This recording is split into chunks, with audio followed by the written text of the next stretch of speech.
y'all, it's your girl Cordnie and Ellese. Welcome to my channel, Mommyhood and Entrepreneurship. And today we are going to be talking about how to handle customer service complaints, y'all. So earlier today, I received a text message from a wedding planner for a client of mine. She felt as though she wasn't getting the response time that she wanted. We're in the middle of my wedding season. Things have been a little bit hectic. So I've been making sure to reply to her within 24 hours.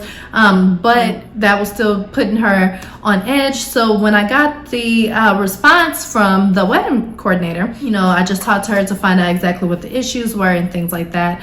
And it seems as though it's been resolved. So I wanted to talk about that because effective communication is key. And generally, my rule of thumb is to text back as soon as possible if you can. However, if you're having 4 and 5 events a week, 10 to 12 portraits a week, or whatever the case may be, sometimes texting back can be a little bit slow and things like that. And there are systems that you can put in place for a text response system, or for an assistant to be able to do those, or a VA to be able to do those things. However, if you are at the beginning of your business, or if you're still in the process of building your systems and you're doing it all by yourself, this is how you should handle those issues. And I say that because it's not just about communication, but it's also about anything that a client may be dissatisfied with. Sometimes clients might get angry about it. Sometimes they might be frustrated. Sometimes they might get anxious about it, especially if you're doing something as big and as important as somebody's wedding.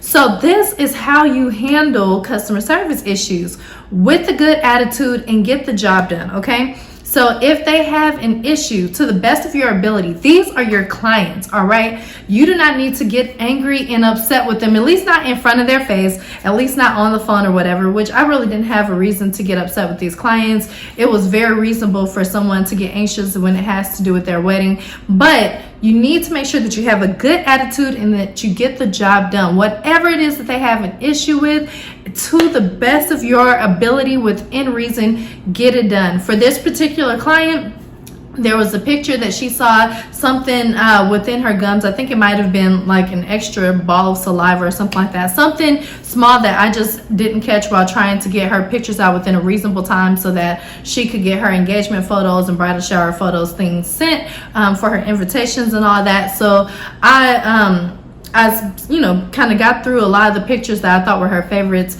and I didn't really even think that this particular picture that she would have wanted would have been one of her favorites, but apparently it was the one that she loved the most. And so I went, because I was so busy, I decided that I was going to send it to an editor. The editor told me that they could have it back in a week, which would have been cheaper for me. However, I just found out that that was actually a picture that she was, going to use previous to that. And it would be easy for anyone who gets frustrated about something, especially if they have to send it up to someone else like their wedding planner or to their mom or whoever might be helping them in the situation. You could easily get a smart attitude or get defensive or whatever. But the best thing that you could possibly do within this scenario, so that you can keep growing your clients, so that you can fix any mistakes that you might be making on your end, because of course you are a human running the business. You are apt to make mistakes. So you have to recognize that you are not perfect and that there is something that your clients are wanting from you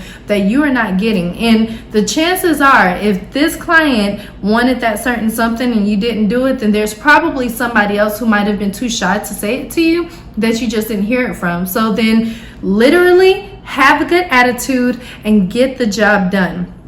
So instead of me waiting for my editor, I'm going to send a message out to my editor to see if I can get that out within the next couple of hours. And in the meantime, I'm just going to work on that photo myself, since today is the first day within quite some time that I hadn't had a client and a very, very full schedule. So, well, I kind of did have a full schedule, but most of it was working from home and batch recording and things like this. And as much as I love you guys on YouTube, my actual priority, those are my money making clients. And so I love getting you guys this free content, and I am recording this video because it's fresh on my mind. It all just happened. But the best thing that you can do, have a good attitude and fix the issue. Get the job done. And I guarantee you, if you keep that good attitude and you get the job done, most of your clients will appreciate it and continue to move forward, and then they will have more confidence in the process moving forward.